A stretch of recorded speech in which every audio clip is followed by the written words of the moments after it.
Saving your first $10,000 could be the catalyst that starts you down the path to building long-term wealth.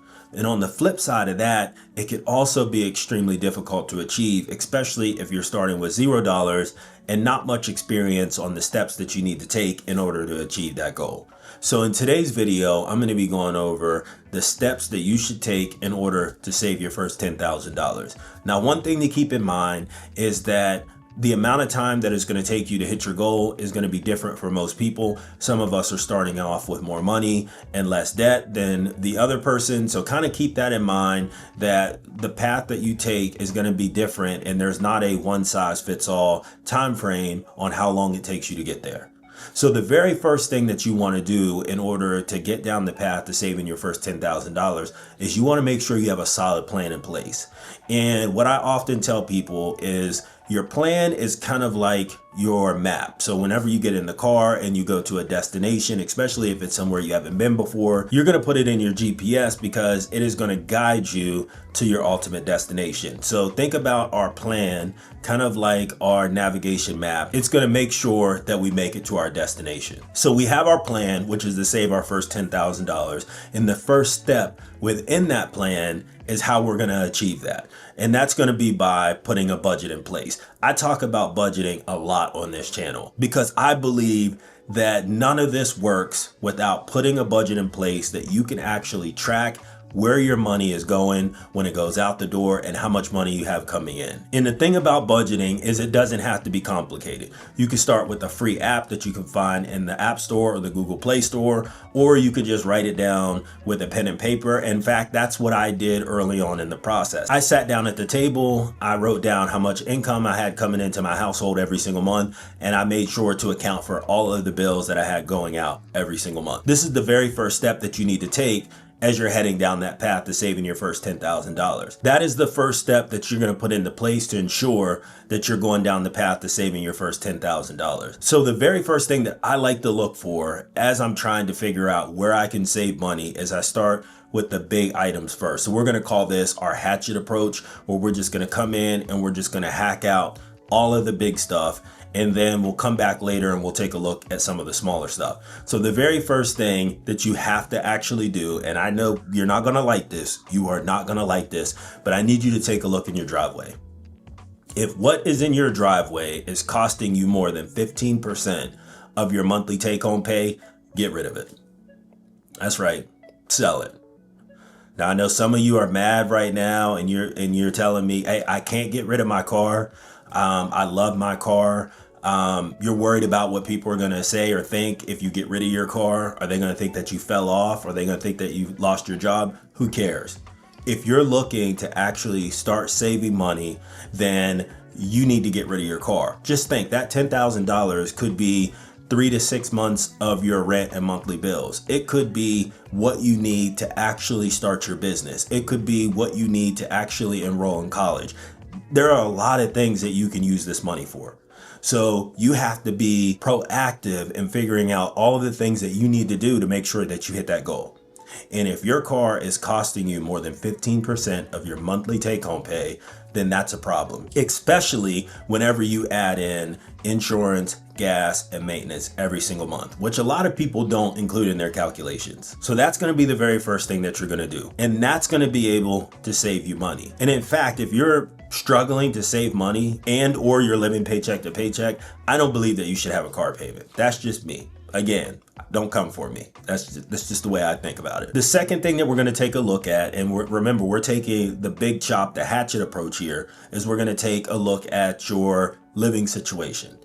If your monthly rent or your mortgage is costing you more than like 35% of your monthly take-home pay, then you have to start taking a look at what are your options. Can you take on a roommate? Can you move back home, especially if you're in your 20s? Yes, I said move back home. There are tons of different things that you can do to reduce your overall living expenses when it comes to your mortgage or your rent. So that's going to be the second area that you're going to take a look at. Now, if you live in a more expensive city like New York, California, San Francisco, that's going to be extremely difficult to do. But again, there's nothing wrong with getting roommates or moving back home, especially if you're in your 20s. I know that that's not something, especially here in the United States, that a lot of people like to hear or they like to do, but in my opinion, there's nothing wrong with going home and saving money. All right, so we took care of the two largest expenses that most of us have. And hopefully you're still sticking with me, because I know that those are things that people don't like to do. And saving money is not hard. I think changing the habits and the activities that you do on a monthly basis is harder. And once you're able to reduce or remove one or both of these expenses from your life, the third thing that you're going to do is you're going to be focusing on mindset. Because you've already done the hardest things first, right? You got rid of or reduced the two things that usually cost us the most amount of money. And this is where your mindset is going to start to shift, right? The way you view money is going to start to shift. The way that you spend money and how you go about it, all of that changes. And in that third step, I want you to pick up a book called The Millionaire Next Door. And this book really hits home because it talks about average, everyday people like teachers that make an average to an above average salary over the course of their life, how they can retire with millions of dollars either in their pension or their 401k. A lot of us don't understand how they're able to do this, and that book helps to kind of open your eyes on the little things that you can do that accumulate over time. So make sure you check out that book. It's The Millionaire Next Door. I'll link it down in the description if you want to go and check it out. All right, the next thing we're going to do is we're going to take a look at gym memberships, subscriptions to like Hulu, Disney Plus, Netflix, Apple Music, Apple TV. We're going to take a look at all of those. Cable, if you still have it. I know that might date me a little bit. I don't think that a lot of people still have cable. I certainly don't. But you're going to take a look at all of those things and you're going to cut out 80% of those.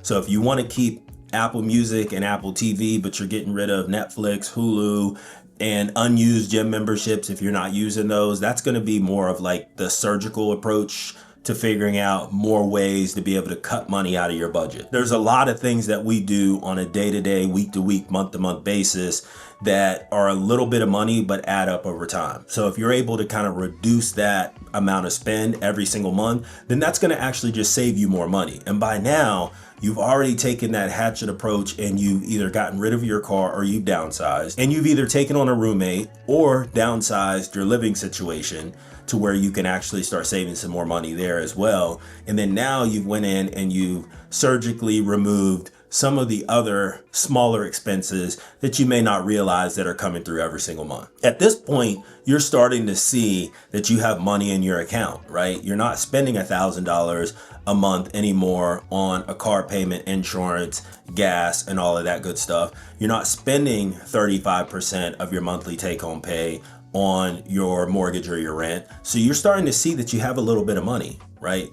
I remember the very first time that I was able to pay off my car and my wife's car, and every month after that, I started to see more and more money in my bank account. I'm like, where did this come from? Like, how did I have this extra money?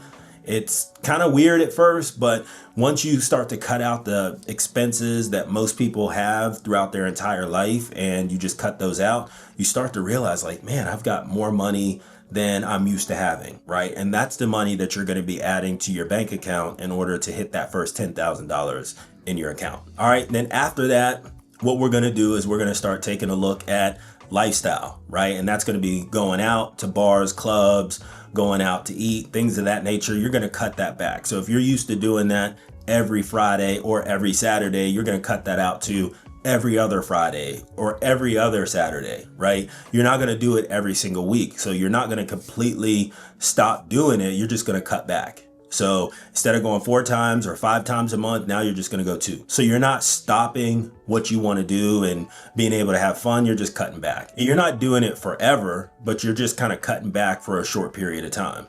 And what I truly believe is once you do that and once your mindset shifts, I don't know if you'll ever go back to going out and just spending money like that. I think that you'll always have a plan.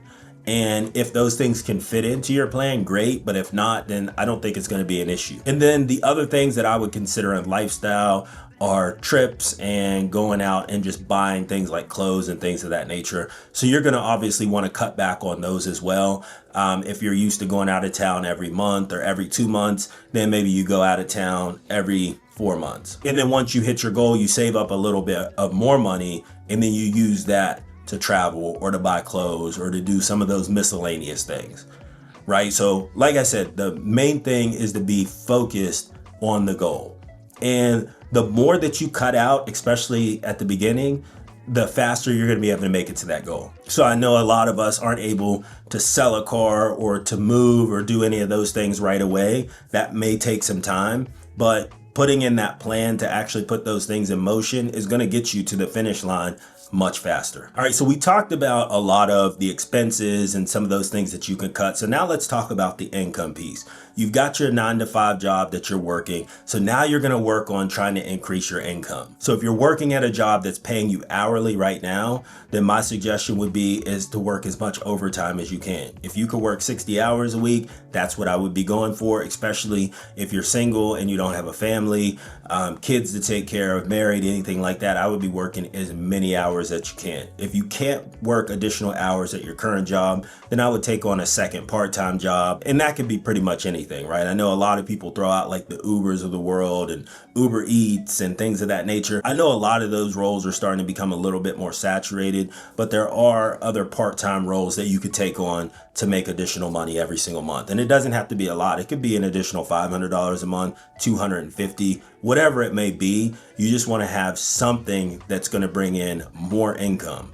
It's all about increasing your income. And one thing to keep in mind, I did go through all of these different things, but you don't have to go through them in the order that I'm presenting them to you in this video right now. You could be doing all of these things simultaneously. So at the beginning, when you're putting your plan in place, start working more hours right at that point in time, right? Once you put your plan in place and your plan is to get there, and maybe it's 6 months, maybe it's 8 months or whatever it is, start working those additional hours at that point. Start looking for that second side hustle at that point that's gonna allow you to cut the amount of time off your plan to get to your ultimate goal. Look, I wish I could tell you that getting to your first $10,000 will be easy, but one thing I can tell you is that you're able to do it.